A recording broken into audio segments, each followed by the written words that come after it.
وقل جاء الحق وزهق الباطل إن الباطل كان زهوقا. അസ്സലാമു അലൈക്കും വറഹ്മത്തുള്ളാഹി വബറകാതുഹു.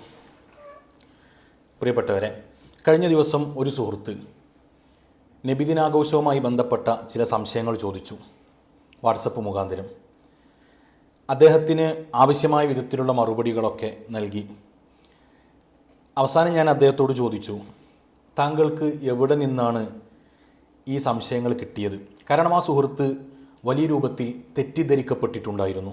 അദ്ദേഹം ഒരു വഹാബിയൊന്നുമല്ല, മറിച്ച് ഞാൻ അദ്ദേഹത്തോട് ചോദിച്ചു, എവിടെ നിന്നാണ് താങ്കൾക്ക് ഇത് കിട്ടിയത് എന്ന് ചോദിച്ചപ്പോൾ അദ്ദേഹത്തിൻ്റെ ഒരു സുഹൃത്ത് അദ്ദേഹത്തിന് ഒരു വീഡിയോ അയച്ചു കൊടുത്തു. ആ വീഡിയോ കേട്ടതുകൊണ്ടാണ് ഈ രൂപത്തിലുള്ള സംശയങ്ങളൊക്കെ വന്നത് എന്ന് പറഞ്ഞു. അപ്പോൾ ഞാൻ ആ സുഹൃത്തിനോട് ആ വീഡിയോ അയച്ചു തരാൻ പറഞ്ഞു.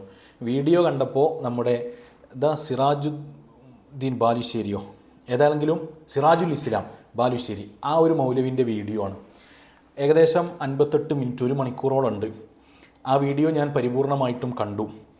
അപ്പോഴാണ് വിശുദ്ധമായ ഖുർആനിനെയും ഹബീബായ സ്വല്ലല്ലാഹു അലൈഹി വസല്ലമ തങ്ങളുടെ ഹദീസിനെയും ഇവർ തെറ്റിദ്ധരിപ്പിക്കുന്നതിൻ്റെ ആഴമത്രയാണ് എന്ന് മനസ്സിലായത്. വളരെ സാധാരണക്കാരായ ആളുകൾക്കിടയിലേക്ക് ഖുർആൻ പഠിക്കാതെ, ദീന് പഠിക്കാതെ, ഹദീസ് പഠിക്കാതെ, പരിശുദ്ധ ഇസ്ലാമിൻ്റെ ഉസൂലുകൾ പഠിക്കാതെ അവനവൻ മനസ്സിലാക്കിയത് ആ അബദ്ധങ്ങൾ, തെറ്റിദ്ധാരണകൾ അങ്ങനെ പ്രചരിപ്പിക്കുകയാണ്. ഏതായാലും അദ്ദേഹം പറഞ്ഞ ചില വിഷയങ്ങൾ 10-20 കാര്യങ്ങൾ എണ്ണി പറയുന്നുണ്ട്. അതൊക്കെ ആവർത്തനങ്ങളാണ്, അതിലൊന്നും വലിയ കഴമ്പും കാര്യവുമില്ല. എന്താണ് ഇസ്ലാമിൻ്റെ ഉസൂലുകൾ എന്ന് മനസ്സിലാക്കാത്തത് കൊണ്ട് എണ്ണി കുറേ കാര്യങ്ങൾ പറഞ്ഞു എന്ന് മാത്രം. അതിൽ പ്രസക്തമായി എന്ന് തോന്നിയതും ജനങ്ങൾ കൂടുതൽ തെറ്റിദ്ധരിക്കാൻ സാധ്യതയുള്ളതുമായ ചില കാര്യങ്ങൾക്ക് ഒരു വിശദീകരണം നൽകാമെന്ന് തീരുമാനിച്ചു. അങ്ങനെ അദ്ദേഹത്തിൻ്റെ വീഡിയോ തുടങ്ങുന്നത് എങ്ങനെയെന്ന് വെച്ചാൽ, നബി സല്ലല്ലാഹു അലൈഹി വസല്ലമ തങ്ങളുടെ ജന്മദിന ആഘോഷം പാടുണ്ടോ ഇല്ലേ എന്നത് വിശദീകരിക്കാൻ അദ്ദേഹം ആദ്യം തന്നെ കുറേ പഴയകാല ചില ചരിത്രകാരന്മാർ, പിന്നെ എൻസൈക്ലോപീഡിയ ഓഫ് ജൂതന്മാരുടെ എൻസൈക്ലോപീഡിയ, അങ്ങനെ പുരാതന ചരിത്രങ്ങൾ പറയുന്ന ചില ഗ്രന്ഥങ്ങളും മറ്റു ചില കാര്യങ്ങളൊക്കെ അവിടെ ഉദ്ധരിച്ചിട്ട് ഈ ജന്മദിനം ആഘോഷിക്കുക എന്നതിനെ അദ്ദേഹം അത് ഒരു നല്ല ആളുകളുടെ സംസ്കാരമല്ല എന്ന് പറയുന്നുണ്ട്. ഒന്നാമതായി പരിശോധനയ്ക്ക് വിധേയമാക്കുന്നത് ഒരാളുടെ ജന്മദിനം ആഘോഷിക്കുക എന്നുള്ളത്, അത് മഹാന്മാരാകട്ടെ അല്ലാത്തവരാകട്ടെ, ഒരാളുടെ ജന്മദിനം ആഘോഷിക്കുക എന്നത് ഒരു ഇസ്ലാമിക സംസ്കാരമാണോ എന്ന് നമ്മൾ പരിശോധിക്കുക. ഇവിടെ അദ്ദേഹത്തിൻ്റെ സംസാരത്തിൽ നിന്ന് മനസ്സിലായത് കേവലം ഒരു ജന്മദിനം ആണോ അഷ്റഫുൽ ഖൽഖ് സ്വല്ലല്ലാഹു അലൈഹി വസല്ലമ തങ്ങളുടെ ജന്മദിനം എന്നത്? അല്ലല്ലോ. അദ്ദേഹം സാധാരണക്കാരായ ആളുകൾ ജനിക്കുന്നത് പോലെ സാമാന്യവൽക്കരിക്കുകയാണ്, നോർമലൈസ് ചെയ്യുകയാണ്. ഇവിടെ ഞാനും നിങ്ങളും നമ്മളൊക്കെ ജനിച്ചതുപോലെ ഒരു ജനനമാണ് അഷ്റഫുൽ ഖൽഖ് സ്വല്ലല്ലാഹു അലൈഹി വസല്ലമ തങ്ങളുടെ ജനനമെന്ന് അദ്ദേഹം തെറ്റിദ്ധരിപ്പിക്കുകയാണ്. അത് വഹാബിവാദമാണ്. അദ്ദേഹം അവരുടെ പുസ്തകങ്ങളിലൊക്കെ നമുക്കത് കാണാം. നബി സല്ലല്ലാഹു അലൈഹി വസല്ലമ തങ്ങളുടെ ജന്മദിനത്തിൽ അങ്ങനെ പ്രത്യേകിച്ച് അസാധാരണത്വങ്ങളൊന്നും ഇല്ല എന്ന്. മഹാന്മാരായ ഇമാമുമാരുടെ കിതാബുകൾ പരിശോധിച്ചാൽ ഹബീബായ സ്വല്ലല്ലാഹു അലൈഹി വസല്ലമ തങ്ങൾ ജനിക്കുന്ന സമയത്തുണ്ടായ അത്ഭുതങ്ങളെ ദീർഘമായി വിശദീകരിക്കുന്ന നിരവധി കിതാബുകളെ നമുക്ക് കാണാൻ കഴിയും. ബഹുമാനപ്പെട്ട ഹാഫിൽ അബൂ നുഐം റളിയല്ലാഹു അൻഹു അവിടുത്തെ ദലായിലുൻ നുബുവയിൽ രേഖപ്പെടുത്തുന്ന ഒരു സംഭവം, നബി സല്ലല്ലാഹു അലൈഹി വസല്ലമ തങ്ങൾ ജനിച്ച അന്ന് ഖാല ഇബ്നു അബ്ബാസ് റളിയല്ലാഹു അൻഹു ഫകാന മിൻ ദലാലാത്തി ഹംലി മുഹമ്മദിൻ സല്ലല്ലാഹു അലൈഹി വസല്ലം അന്ന കുല്ല ദാബത്തിൻ കാനത്ത് ലിഖുറൈശിൻ നതഖത് തിൽക്കൽ ലൈല. ആ രാത്രിയിൽ ഖുറൈശികളുടെ മൃഗങ്ങൾ സംസാരിച്ചു എന്ന് കാണാം. ഞാൻ ചുരുക്കി പറഞ്ഞു എന്ന് മാത്രം. നബി സല്ലല്ലാഹു അലൈഹി വസല്ലമ തങ്ങളുടെ ജന്മദിവസത്തിലാണ് നോമ്പ് സുന്നത്താക്കപ്പെട്ടതിലെ തിങ്കളാഴ്ച നോമ്പിൻ്റെ കാരണം ചോദിച്ചപ്പോൾ നബി സല്ലല്ലാഹു അലൈഹി വസല്ലം തങ്ങൾ പറഞ്ഞത് ദാ കയൗമുൻ വുലിത്തു. അപ്പം നബി തങ്ങൾ ജനിച്ചത് ഒരു സാധാരണ ജന്മമല്ല എന്ന് അതിൽ നിന്നൊക്കെ മനസ്സിലാക്കാൻ കഴിയും. വേറെ സംഭവം, ബഹുമാനപ്പെട്ട അബ്ബാസ് റളിയല്ലാഹുവിൻ്റെ സംഭവം ഉണ്ടല്ലോ. നബി സല്ലല്ലാഹു അലൈഹി വസല്ലം തങ്ങളോട് വന്നിട്ട് അബ്ബാസ് റളിയല്ലാഹു പറയുന്നുണ്ട്, അബ്ബാസ് ബിൻ അബ്ദുൽ മുത്തലിബ് എന്നവർ പറയുന്നുണ്ട്, ഉരീദു അൻ അംതദിഹക യാ റസൂലല്ലാഹ്, അള്ളാഹുവിൻ്റെ റസൂലെ അങ്ങയെ പുകഴ്ത്തി പറയാൻ ഞാൻ ഇഷ്ടപ്പെടുന്നു എന്ന്. അപ്പോൾ നബി സല്ലല്ലാഹു അലൈഹി വസല്ലം തങ്ങൾ മറുപടി പറഞ്ഞു കൊടുത്തു, ഇവരൊക്കെ പറയുന്നത് പോലെ നബി തങ്ങൾ പറഞ്ഞത് കേട്ടാൽ പോരെ, എന്തിനാ പുകഴ്ത്തുന്നത് എന്നൊക്കെയാണ് വഹാബികൾ പ്രചരിപ്പിക്കാറുള്ളത്. എന്നാൽ ബഹുമാനപ്പെട്ട റസൂലുള്ളാഹി തങ്ങളോട് ചോദിച്ചപ്പോൾ അബ്ബാസ് തങ്ങളോട് മറുപടി പറഞ്ഞത് എന്താണ്? അതേ എന്ന് പറഞ്ഞു, ആയിക്കോട്ടെ എന്ന് പറഞ്ഞു. പുകഴ്ത്തി പറഞ്ഞോളൂ എന്ന് പറഞ്ഞു. ലാ യഫ്ലുലില്ലാഹു ഫാക്ക്, നിങ്ങളുടെ വായക്ക് നാശം സംഭവിക്കുകയില്ല, കേടു സംഭവിക്കുകയില്ല എന്ന് നബി തങ്ങൾ അനുഗ്രഹം കൊടുക്കുകയും ചെയ്തു. അപ്പോൾ ബഹുമാനപ്പെട്ടവർ പാടിയ പാട്ടുകൾ, ബൈത്തുകൾ കിതാബുകളിൽ നമുക്ക് കാണാൻ കഴിയും. മിൻ ഖബലിഹാ തിബ്ത ഫിൽ ളിലാലി വഫി മുസ്തൗദഇൻ ഹൈസു യുഖ്സഫുൽ വറഖു എന്ന് തുടങ്ങിയിട്ട് ഇങ്ങനെ വന്ന് അതിൻ്റെ അവസാനം കാണാം വ അൻത ലമ്മാ വുലിത്ത അശ്റഖത്തിൽ അർളു വലാഅത് ബിനൂരിക്കൽ ഉഫുഖു ഫനഹ്നു ഫീ ദാലിക്കൽ ളിയാഇ വഫിൻ നൂരി വസുബുലർ റശാദി നഖ്തരിഖു. നബി തങ്ങളുടെ ആ ജന്മത്തിൽ ഈ ചക്രവാളം മുഴുവൻ പ്രകാശിച്ചു, ആകാശലോകം മുഴുവൻ പ്രകാശിച്ചു എന്നൊക്കെ പറയുന്ന സംഭവം കാണാം. അപ്പോൾ നബി തങ്ങളെ ജന്മം എന്നുള്ളത് സാധാരണ ജന്മദിനമല്ല. സാധാരണ ജന്മദിനം ആഘോഷിക്കാൻ പറ്റുമല്ലോ എന്നുള്ളത് വേറെ വിഷയമാണ്, അത് ഞാൻ ഇവിടെ പറയാൻ ഉദ്ദേശിക്കുന്നില്ല. നബി തങ്ങളുടെ ജന്മദിനത്തെ ഒരു സാധാരണ ജന്മദിനമായി ചിത്രീകരിക്കുക എന്നത് പരമാബദ്ധമാണ് എന്ന് നമുക്ക് മനസ്സിലാക്കാൻ കഴിയും. അതുമാത്രമല്ല, പിന്നെ അദ്ദേഹം പറയുന്ന, സാധാരണ വഹാബികളെല്ലാ ഇടത്തും പറഞ്ഞുകൊണ്ടിരിക്കുന്നതുമാണ്, പിന്നെ അദ്ദേഹം പറയുന്നത് വിശുദ്ധമായ ഖുർആനിലെ ഒരായത്ത്. ഏതാണ്? അല്യൗമ അക്മൽതു ലക്കും ദീനക്കും വ അത്മംതു അലൈക്കും നിഅമതി വറദീതു ലക്കുമുൽ ഇസ്ലാമ ദീനാ. ഈ ആയത്താണ് പിന്നെ ബഹുമാനപ്പെട്ട വിശുദ്ധമായ ഖുർആനിന്റെ ഈ ആയത്താണ് അദ്ദേഹം ഉദ്ധരിക്കുന്നത്. എന്താണ് അദ്ദേഹത്തിന്റെ താല്പര്യം? എന്താണ്? പരിശുദ്ധ ദീനിനെ അള്ളാഹു പൂർത്തീകരിച്ചിട്ടുണ്ട്, പിന്നെ എന്തിനാണ്, പിന്നെ എങ്ങനെ നബിദിനം ആഘോഷിക്കാൻ പറ്റുക? നബിദിനം ആഘോഷം സ്വഹാബത്ത് ചെയ്തിട്ടില്ല, താബീങ്ങൾ ചെയ്തിട്ടില്ല എന്നൊക്കെ പറയുന്നു. നബി തങ്ങൾ അത് കാണിച്ചു തന്നിട്ടില്ല. അപ്പോൾ നബി തങ്ങളെ കാലഘട്ടത്തിൽ പരിശുദ്ധ ഇസ്ലാം പൂർത്തീകരിക്കപ്പെട്ടു എന്ന് വിശുദ്ധമായ ഖുർആൻ തന്നെ പറയുന്നു. പിന്നെ എങ്ങനെ നബിദിനം ഉണ്ടായി എന്നാണ് അദ്ദേഹത്തിന്റെ ചോദ്യം. ഇതാരാണ് പറയുന്നത്? അല്ലാഹു സുബ്ഹാനഹു വ തആല പറയുകയാണ്, അൽ യൗമ, ഇന്നേ ദിവസം. നബി സല്ലല്ലാഹു അലൈഹി വസല്ലമയുടെ ഹജ്ജത്തുൽ വദാഇലെ യൗമു അറഫയുടെ ദിവസത്തെ സംബന്ധിച്ചാണ് പറയുന്നത്. അൽ യൗമ അക്മൽതു ലക്കും ദീനക്കും, നിങ്ങൾക്ക് നിങ്ങളുടെ മതം ഞാൻ പൂർത്തിയാക്കി തന്നിരിക്കുന്നു. അള്ളാഹു പറയുകയാണ്, വ അത്മംതു അലൈക്കും നിഅമതി, എൻ്റെ നിഅമത്തും ഞാൻ നിങ്ങൾക്ക് പൂർത്തീകരിച്ചു തന്നിരിക്കുന്നു. വ റദീതു ലക്കുമുൽ ഇസ്ലാമ ദീന, ഇസ്ലാമിനെ നിങ്ങൾക്ക് മതമായി ഞാൻ തൃപ്തിപ്പെട്ടു തന്നിരിക്കുന്നു എന്നാരാണ് പറയുന്നത്?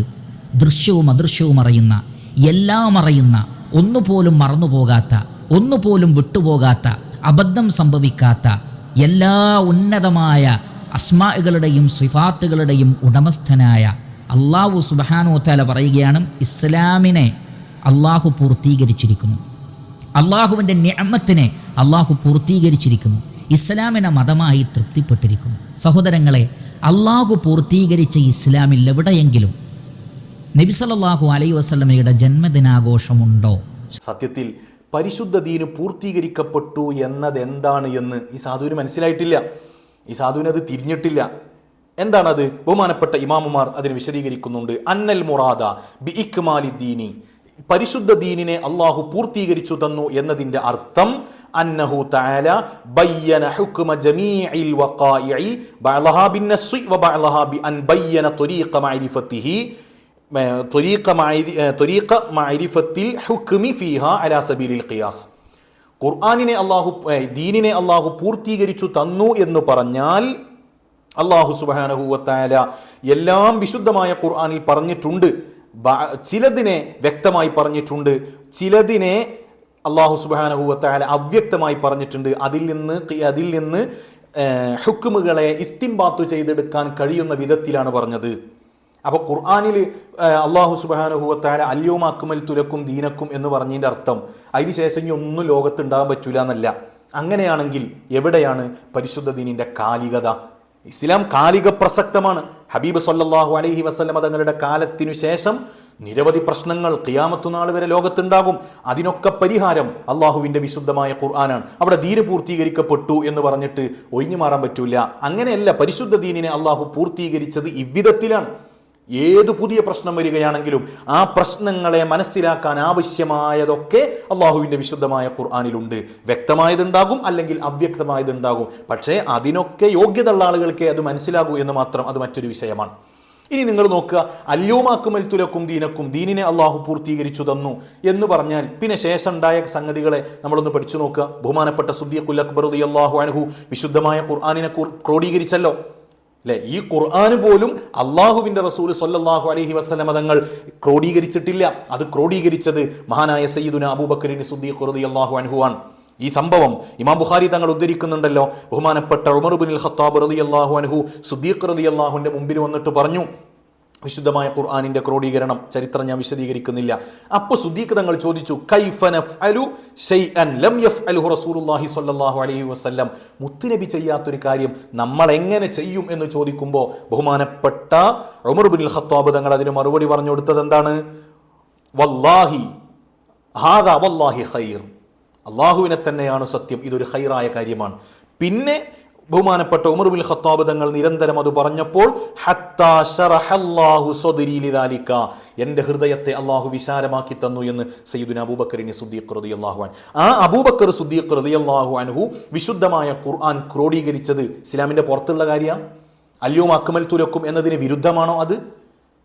അത് ബിദ്അത്താണ് എന്നാണോ നിങ്ങൾ പറയുന്നത്? സയ്യിദുനാ അബൂബക്കർ സുദ്ദീഖ് തങ്ങൾക്കൊന്നും മനസ്സിലാകാത്ത എന്ത് വിദ്യത്താണ് കൂട്ടരെ നിങ്ങൾക്കൊക്കെ മനസ്സിലായത്? അതുമാത്രമല്ല, ബഹുമാനപ്പെട്ട സയ്യിദുനാ ഉമർ ഇബ്നുൽ ഖത്താബ് റളിയല്ലാഹു അൻഹു തറാവീഹിനെ ഒറ്റ ജമാഅത്തായിട്ട് ബഹുമാനപ്പെട്ട ഉബയ്യ് ഇബ്നു കഅബ് റളിയല്ലാഹു അൻഹുവിന്റെ നേതൃത്വത്തിൽ ഒറ്റ ജമാഅത്താക്കി അതിനെ ഏകോപിപ്പിച്ചു എന്ന് ഇമാം ബുഖാരി തങ്ങൾ തന്നെ റിപ്പോർട്ട് ചെയ്യുന്നുണ്ട്. ഇന്നി അറാ ലൗ ജമഅതു ഹഉലാഇ അലാ ഖാരിഇൻ വാഹിദിൻ ലകാന അംസല. അവർ വ്യത്യസ്ത ഒറ്റക്കായിട്ടും വ്യത്യസ്ത കൂട്ടങ്ങളായിട്ടും ഇങ്ങനെ നിസ്കരിക്കുമ്പോൾ ഉമർ ഇബ്നുൽ ഖത്താബ് റളിയല്ലാഹു അൻഹു തീരുമാനിച്ചു, ഇതെല്ലാം ഒരൊറ്റ ഇമാമിന്റെ കീഴിലാക്കിയാൽ അതായിരിക്കും കൂടുതൽ നന്നാവുക എന്ന് മനസ്സിലാക്കിയിട്ട് അങ്ങനെ ചെയ്തു. പിന്നീട് ഉമർ ഇബ്നുൽ ഖത്താബ് തങ്ങൾ ഒരൊറ്റ ഇമാമിന്റെ കീഴിൽ അവർ നിസ്കരിക്കുന്നത് കണ്ടപ്പോൾ പറഞ്ഞു, ഇതെന്തൊരു നല്ല വിദ്യത്താണ്, ഇതെന്താ ഇസ്ലാം എന്ന് പുറത്താണ്. ഉമർ ഇബ്നുൽ ഖത്താബ് തങ്ങൾക്ക് മനസ്സിലാകാത്ത ഖുർആനോ ഉമർ ഇബ്നുൽ ഖത്താബ് തങ്ങൾക്ക് മനസ്സിലാകാത്ത വിദ്യത്താണോ കൂട്ടരെ നിങ്ങൾക്ക് തിരിഞ്ഞത്? അൽയൗമ അക്മൽതു ലക്കും ദീനക്കും എന്ന് ഉമർ ഇബ്നുൽ ഖത്താബ് തങ്ങൾക്ക് അറിയൂലേ? ഖുർആൻ ക്രോഡീകരിക്കാൻ പറഞ്ഞതും ഉമർ ഇബ്നുൽ ഖത്താബ് തങ്ങളാണ്. തറാവീഹ് ഒരൊറ്റ ജമാഅത്തായി ഒരു ഇമാമിന്റെ കീഴിൽ ആക്കിയതും ഉമർ ഇബ്നുൽ ഖത്താബ് തങ്ങളാണ്. ഇവർക്കൊന്നും തിരിയാത്ത എന്താണ് എൻ്റെ പ്രിയപ്പെട്ടവരെ നിങ്ങൾക്ക് തിരിഞ്ഞത്? വളരെ സഹതാപവും അത്ഭുതവും തോന്നുകയാണ്. നിങ്ങൾ എങ്ങനെയാണ് ഈ വിശുദ്ധമായ ദീനിനെ മനസ്സിലാക്കിയത്? മാത്രമല്ല, ഇമാം ബുഖാരി റളിയല്ലാഹു അൻഹു റിപ്പോർട്ട് ചെയ്ത മറ്റൊരു കാര്യം കൂടി ശ്രദ്ധയിൽപ്പെടുത്തുന്നു. ഇമാം ബുഖാരി തങ്ങൾ പറയുന്നു, ഉസ്മാൻ ഇബ്നു അഫ്ഫാൻ റളിയല്ലാഹു അൻഹുവിന്റെ കാലഘട്ടത്തിലാണ് ജുമുഅയുടെ രണ്ടാം വാങ്ക് നിലവിൽ വരുന്നത്. ആര്? അസഹുൽ കുത്തുബി ബഅദ കിതാബില്ലാഹ്, വിശുദ്ധമായ ഖുർആൻ കഴിഞ്ഞാൽ ഏറ്റവും സ്വഹീഹായ ഗ്രന്ഥമെന്ന്, ഏറ്റവും പ്രാമാണിക ഗ്രന്ഥമെന്ന് മുസ്ലിം ലോകം വിലയിരുത്തുന്ന സ്വഹീഹുൽ ബുഖാരി പറയുകയാണ് ഉസ്മാൻ ഇബ്നു അഫ്ഫാൻ റളിയല്ലാഹുവിന്റെ കാലഘട്ടത്തിൽ. അത് മുത്തുനബിയുടെ കാലത്തില്ല, അബൂബക്കർ സിദ്ദീഖ് തങ്ങളുടെ കാലത്തില്ല, ഉമർ ഇബ്നുൽ ഖത്താബ് തങ്ങളുടെ കാലത്തില്ല. ഉസ്മാൻ ഇബ്നു അഫ്ഫാൻ റളിയല്ലാഹു അൻഹുവിന്റെ കാലഘട്ടത്തിൽ ജനങ്ങൾ അധികരിച്ചപ്പോൾ അമറ ഉസ്മാൻ റളിയല്ലാഹു അൻഹു യൗമൽ ജുമുഅത്തി ബിൽ അദാൻ, ഒരു ബാങ്കും കൂടി എക്സ്ട്രാ കൊടുക്കാൻ ഉസ്മാൻ ഇബ്നു അഫ്ഫാൻ റളിയല്ലാഹു അൻഹു തീരുമാനിച്ചു. അങ്ങനെ ഫസബത്തൽ അംറു അലാ ദാലിക, അതങ്ങനെ കാര്യം സ്ഥിരപ്പെട്ടു. ഇതിനെ വിശദീകരിച്ചുകൊണ്ട് അല്ലാമ ഐനി റളിയല്ലാഹു അൻഹു പറയുന്നുണ്ട്, ആയിരക്കണക്കിന് പതിനായിരക്കണക്കിന് വരുന്ന സ്വഹാബത്ത് ജീവിച്ചിരിക്കുന്ന കാലമാണ്. അവരെല്ലാവരും അതിനെ മൗനസമ്മതം നൽകിയത് കൊണ്ട് തന്നെ ഫസാറ ഇജ്മാഅൻ സുകൂത്തിയൻ, അതൊരു സുകൂത്തിയായ ഇജ്മാ കൂടി അവിടെ ഉണ്ടായി സ്വഹാബത്തിന്റെ. നിങ്ങൾ ആലോചിച്ച് നോക്കിയും, നബി തങ്ങൾ പഠിപ്പിക്കാത്ത, അബൂബക്കർ സിദ്ദീഖ് തങ്ങൾ പഠിപ്പിക്കാത്ത, ഉമർ ഇബ്നുൽ ഖത്താബ് തങ്ങൾ പഠിപ്പിക്കാത്ത ഒരു കാര്യം ഉസ്മാൻ ഇബ്നു അഫ്ഫാൻ റളിയല്ലാഹു അൻഹു കൊണ്ടുവന്നു. സ്വഹാബത്ത് ഒന്നും പറഞ്ഞില്ല, അവരതിനെ അംഗീകരിക്കുകയാണ് ചെയ്തത്. നിങ്ങളെ വാദനുസരിച്ച് അൽയൗമ അക്മൽതു ലക്കും ദീനക്കും ഇസ്ലാമിനെ പൂർത്തീകരിച്ചതിന് ശേഷം പിന്നെ ഉണ്ടാക്കിയ ബിദ്അത്താണിത്. പുറത്തുപോയി എന്ന് പറയുന്നത് ഇസ്ലാമിന് പുറത്താണെന്ന് പറയോ? അല്ലെ, ഡോക്ടറെ കണ്ടാൽ ഇസ്ലാം ഒന്ന് പുറത്തു എന്ന് പറയുന്ന ടീമാണ്. അപ്പോൾ ഇസ്ലാം ഒന്ന് പുറത്തു പോയി എന്നിട്ടേ പറയുമെന്നാണ് പേടി.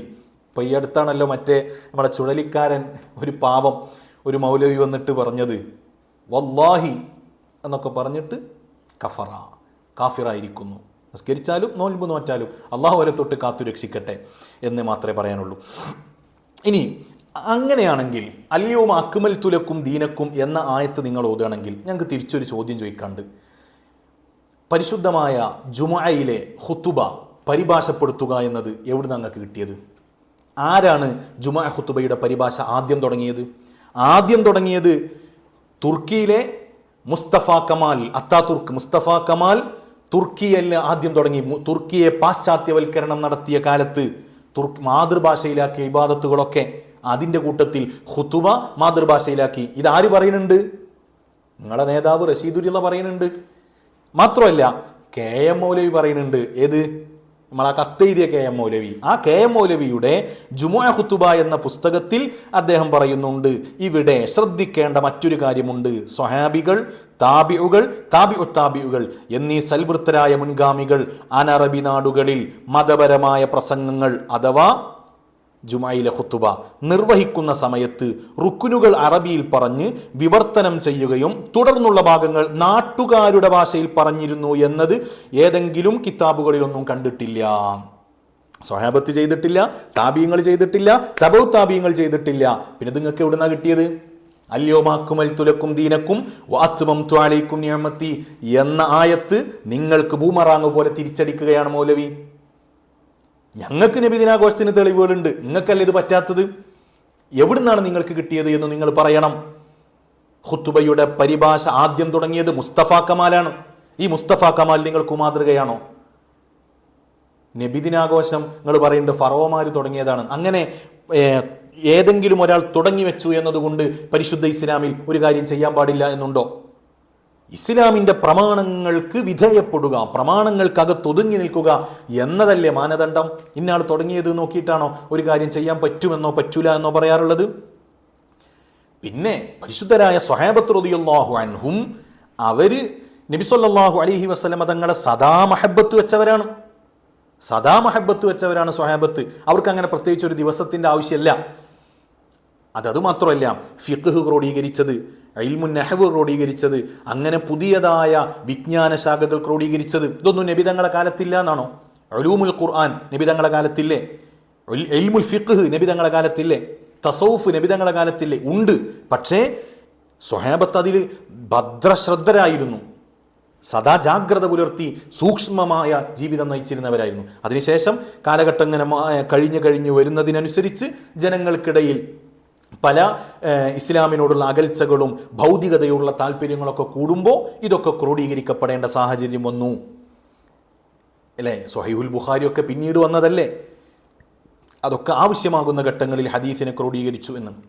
പിന്നെ ഈ സാധു പറയുന്നൊരു കാര്യമുണ്ട്, മദ്ഹബിൻ്റെ ഇമാമുമാർ ആരും ചെയ്തിട്ടില്ല. ഇങ്ങനെ പറയണേട്ടാ തോന്നും മദ്ഹബിൻ്റെ ഇമാമുമാരെ പറഞ്ഞിരുന്നെങ്കിൽ ഇവരൊക്കെ കേട്ടിരുന്നു. മദ്ഹബിൻ്റെ ഇമാമുമാരാരും പറയാത്തോണ്ടാണ്.